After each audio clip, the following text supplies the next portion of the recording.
It's Nick in for Simon through the afternoon at BBC Newcastle Radio for the North East.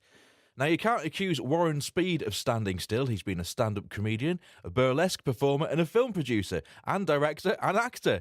He's in a new film production and of all people, he's just signed up someone you wouldn't expecting to be signing up to a film as well. A little bizarre. So I asked Warren, who's he signed up and how did it come about? Yeah, it was totally random and it was unbelievable. It was the first Comic-Con I've been to and I think it's the biggest one in Europe and it was amazing.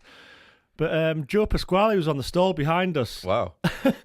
And I was doing kind of roving interviews, kind of as part of the promo for the film, my own film. But I had a word with Joe and we agreed to do a quick interview. And I told him the title because the film's called Dirty Tuppence, about a deluded rock band. But Joe just wanted to be in it. I couldn't believe it. So I basically signed him up on camera. So Joe's now got quite a big role in the film. So it was totally random and unbelievable, to be honest. So there's not many folks who've gone from stand-up comedian to burlesque artist to film mogul. How did that all happen, Warren? To be honest, if you know me, you'd kind of understand it was logical. But from an outsider's point of view, it's kind of completely, again, to use that word, random. I mean, I've always been outgoing in a way. I've been kind of introvert, extrovert. I've been in rock, I've played guitar since I was a kid and I wrote a computer game when I was a kid. And then I moved to Newcastle from Great Ayton in North Yorkshire. Met my first wife, had our kids, and kind of took a break from everything for about 10 years. Although at one point I was an Avon Lady. Which right, was, yes, we're going to come to that later on. I'm going to ask you about your CV in a bit. But I always wanted to do stand-up comedy. I wanted to get into writing, to be honest. And someone said, you need to get into stand-up comedy. So this was about 12 years ago. And, it was around the time Alfie Joey was doing stand-up as well. A lot more stand-up. Yeah. But I actually had lessons at the Old Hyena with, like, Davy Johns and Anvil Springsteen and Gavin Webster and them guys. They tried teaching me, but they didn't do it. Well, it wasn't their fault. I just wasn't very good at stand-up. But I moved from stand-up into doing male burlesque. I did it around Europe. Right, okay. And that was a lot easier. Even though I was kind of stripping down to, like, nipple tassels and even bum tassels. It was like, it's all for entertainment, basically. I think I was a lot better at burlesque than stand-up. But, I mean, the highlight of my burlesque career was I did 10 shows in Paris with Dieter Von Teese, which was amazing. It was an amazing experience. And again, it's all kind of logical from writing, because I wanted to be a writer since I wrote my first novel, inverted commas, about a footballer when I was about 12. Wow. But I'd always wanted to make movies, since I was a kid as well. And it just kind of all, the reason I got into stand-up was because of the writing I wanted to do. So I've always been writing, and I eventually, about 10 years ago, made my first comedy horror movie, which is really trashy. And I'm not going to defend it, but it's just, it's kind of like Benny Hill meets zombies, almost, like Carry On Zombie. But and it's just gone on from there. And right at the moment, as we're speaking now, things are just going like through the roof. It's unbelievable. So your work's not that mainstream then. You inhibit the fringes of good taste. I definitely did, without a doubt, yeah. My first film, Zombie Women of Satan, is kind of, the reviews were awful, I must admit, and probably rightly so, but then again, it has a genuine big cult following around the world. I mean, someone uploaded it illegally to YouTube, but I never took it down because it ended up getting 1.9 million views. I mean, that's probably nearly 2 million people who watched the first 10 seconds of it, but it's still an incredible amount of views. My third film's coming out in 2 weeks, actually, called Coulrophobia, which is more of a bit more of a straightforward horror. There's comedy elements in it because Pete Bennett from Big Brother's in it, and he's one of a kind. But I'm definitely moving away from the trashy, lowbrow kind of, and especially my new film now is a lot more mainstream. And we're even hoping, especially with Joe being in it, Joe Pasquale and Pete Bennett, and we've got one of the world's, we've got the world's most followed alternative model in it as well, and we've still got a few more people to cast. But the new film will be my most commercial to date, and we're really hoping it's got a chance of getting some kind of cinema run. So all this is based in Holtwhistle, though. Do the good people of Holtwhistle know what lurks behind your door? Well, I actually live in Park Village, and it's called Village. It's a hamlet. There's about 20 cottages there. Okay. Me and my girlfriend, fiance, moved there in March. We always wanted to be further in the country, and we literally are in the middle of nowhere now. And most of the people, we do know most of the people there. We've all got dogs, really, so it's all a dog walking community. But some of them know what to do, yeah. But I'm not going to hide it, Yeah. But I'm from Great Ayton, and then I lived in Newcastle for 30 years. So I would say Newcastle's my film base. Yeah. Okay. So you put your wares, a Zombie Woman of Satan, on show at the Cannes Film Festival. So what is the secret to getting noticed at Cannes? Well, again, that was it was in 2009. Me and Steve O'Brien actually made Zombie Women of Satan 1, and then we had a sales agent, and back then, like 9 years ago, the movie industry, especially at my level, was completely different to what it is now. Right. It's, to be honest, it's really collapsed for how you make money in movies at the low end of the market.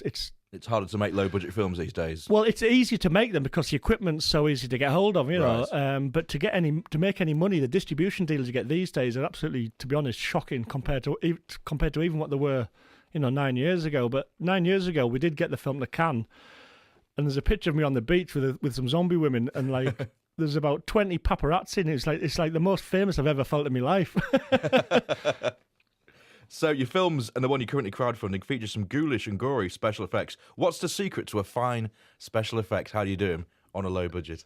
There's lots of little tips, but I mean, basically, for my films, I do use professional kind of special effects guys. Okay. Mark Danbury is probably the leading special effects guy in the Northeast, who I've worked with since the first zombie film, and they created some amazing effects for that. We're also using a guy called Mike Peel, who's a brilliant special effects guy based in London. So on the new one, yeah, we are trying to raise some money through a Kickstarter campaign, partly to pay for the best special effects we can get in the film, We're speaking to Warren Speed this afternoon. You can't accuse him of standing still. He's been a stand-up comedian, a burlesque performer, and a film producer, and a director and an actor.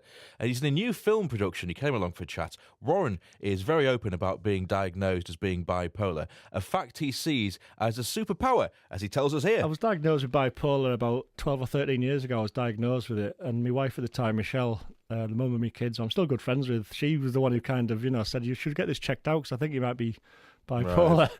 And the psychiatrist agreed that I was, although not. I mean, there's two kind of levels of bipolar. There's like I think it's Mark 1, the kind of the serious version where you really get serious delusions and you can end up, being kind of sectioned. But the lower level, you just, it used to be called manic depression, as I'm sure everyone knows. Yeah. But so you do get the highs and lows. I can spend months at a time doing very, very little and basically just reading fantasy novels, and I get really reclusive. But when I'm kind of a bit more manic, as people who know me when they've seen me manic, I'm probably a pain in the neck. But but it's great because I get so creative and so more productive. I can like, spend a week getting like 2 hours sleep a night. Obviously it eventually catches up with me, but at the time I can, it kind of lasts for a while as well. And I'm learning, because I've had it for so long, I'm learning to kind of take advantage of it, kind of use it as a superpower almost. Yeah, it basically just makes me a lot more creative and a heck of a lot more productive, to be honest. So we'll go to your CV then. You spent 5 years as a drug and alcohol support worker. Yeah, I did. That was kind of in Newcastle and Blythe and kind of Northumberland areas. So I do know a lot about, I do have a serious background as opposed to just me comedy movies and horror movies. So it was definitely an interesting period of my life. And also, that you mentioned before, you were an Avon Lady for 11 months. How did that come about? Well, I used to be a printer when I was with my first wife and my kids were growing up. I was a printer for 10 years in Washington and then Gateshead. And then I left that basically to retrain to do kind of social care work and to concentrate on trying to make movies. But so I needed kind of an interim job, and I just ended up doing Avon. And not blowing me on trumpet, but I was one of the best salespeople in the country. Wow! I think that's probably because I was a man rather than a woman. But it was quite bizarre, especially when I was knocking on doors and big beefy blokes were answering the door. And I said, "Oh, I've got some Avon for your wife." And they'd give me a funny look. But I think it was a good experience, because like I said, I do stand-up as well. I think Avon, it was a good experience for being great, helped me confidence, I suppose. Okay, then. So if people want to see more about the crowdfunding for the new film, where do they go? What do they have to do?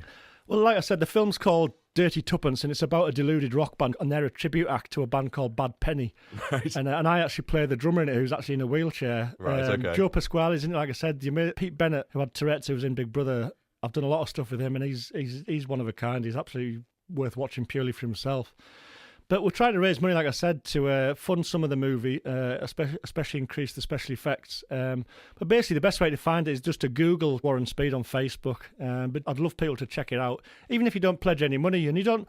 Our target for it is like £60,000, which is a lot. But I mean, if you know anything about Kickstarter, some of them make a heck of a lot more than that. But anyway, if you pledge money, you get kind of rewards back for it. What kind of rewards have you got on offer? Well, we've got rewards like exclusive copies of the DVD. We've got like meet and greets with Joe Pasquale and Danny Devine, the model, and Pete, and even a get some selfies with Otis, my Great Dane.